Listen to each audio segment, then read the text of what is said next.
Amado was exposed by the government of Mexico itself. Mexico's failure to confront these cartels does not protect a single child on any street of any city in the United States of America. We stand by the decision, obviously, to have the United States certify Mexico, and we're very much opposed to the efforts in Congress to reverse that decision, because we don't see how it helps the United States to walk away from Mexico when both of us are together, working together in a fight in the drug wars. It's almost become a ritual now. Every time certification comes up in February, the Mexicans end up offering something, a sacrifice. It was a tremendous shock to all of us to have this General Officer Gutierrez Rebollo revealed, alleged to be a criminal. There's two things about certification I think everybody should know. One, it's a total fraud. It doesn't change anything in Mexico. And two, it's a preposterous action. The country that should be decertified is the United States, with 5% of the world's population and a nose that sucks up half the world's cocaine. It is just a damn lie to say the Mexicans are ruining our country with drugs. Any demand for drugs will create a market. The drugs will be here as long as we want to buy them. And if it's not the Mexicans, somebody else will bring them. But this is our problem, not theirs. After the general's arrest, Carrillo went underground. During this time, he was reportedly seen in Cuba, in Europe, and as far away as Russia.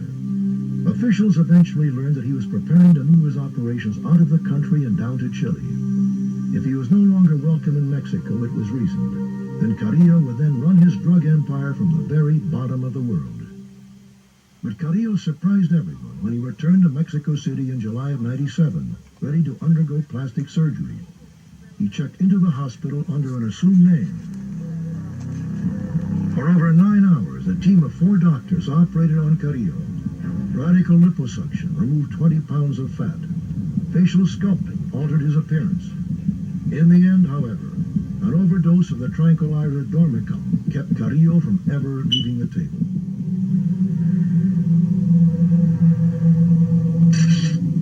It so happens that the DEA or the FBI, I'm not sure, but a couple of agents were allowed to take fingerprints of the body. And the comparison was made with the fingerprint, the thumbprint of Amado's border crossing card that was issued to him in 1985. This allowed Thomas Constantine, who was DEA director at the time, to announce even before the Mexicans did that it was in fact Amado, and I think that's correct. 4 months later, the bodies of Carrillo's doctors were discovered stuffed inside oil drums along the side of a deserted highway. They had been extensively tortured.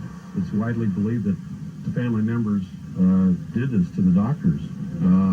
That's very likely. The family wanted to find out why Amado died, and so they tortured people to death to try to find out what the truth is. Through sources, know of a person who saw the body the night he died and said the sutures weren't even stitched. Well, plastic surgeons close the sutures.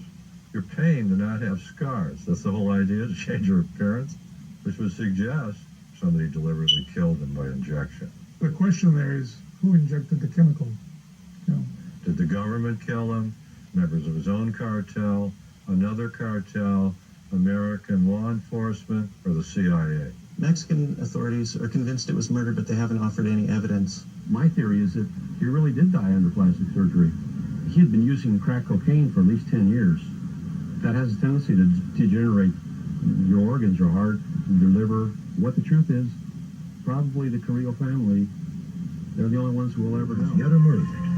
After the death of Amado Carrillo Fuentes, a drug war in the true sense of narco-traffickers fighting each other emerged. They like to say Mexico's been relatively quiet. The FBI figures there's been 1,000 drug murders in Mexico in the last 24 months. I think that's low. One of the emerging figures is a guy by the name of Juan Jose Esparragosa Moreno. His nickname is El Azul, blue, that means. He got that because his skin is so dark it resembles the blue-black sheen of a polished gun barrel.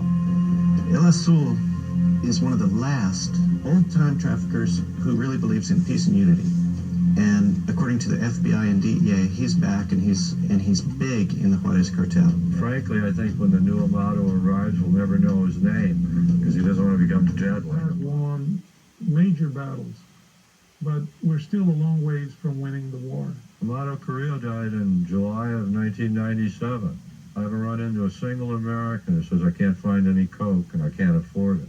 Heroin's so damn cheap now people won't inject it. They just snort it. But no, his death meant nothing. It was like the death of the head of General Motors. The Chevys just keep rolling off the line. But you have to give the devil his due. He built something durable. In Mexico, if you ask people about Amado Carrillo, ordinary Joe Sixpack on the street is going to say, well, he's still alive.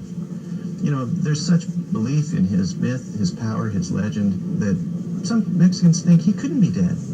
He's the Lord of the Skies. He can't die.